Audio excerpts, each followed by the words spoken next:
घोसपुर लागू गुज़िरियल ॾींहुं जंगण पुलिस थाणे जे कच्चे वारे इलाइक़े जे ॻोठ हलीम जागरियाणी में फसल जी बेल ऐं चौपायो माल फुर तां जागरियाणी बिरादरी जे ॿिनि धुरनि विच में झेड़ो थियो हो, जंहिंमें ॿिन्ही धुरनि जे हथियारबंदनि हिक ॿिए मथां जदीद हथियारनि सां फायरिंग करे ॾिनी। फायरिंग जे नतीजे में धुर हलीम जागरियाणी जा मोमिन जागरियाणी, करीमन जागरियाणी क़तल थिया हुआ, जॾहिं त ॿ ॼणा होत जागरियाणी ऐं शेर जागरियाणी ज़ख़्मी थिया हुआ।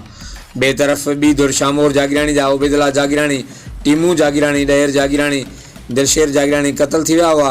मजमूई तौर ॿिन्ही धुरनि जा 6 ॼणा क़तल थिया हुआ ऐं ॿिन्ही धुरनि जा 6 ॼणा ज़ख़्मी पिणु थिया हुआ।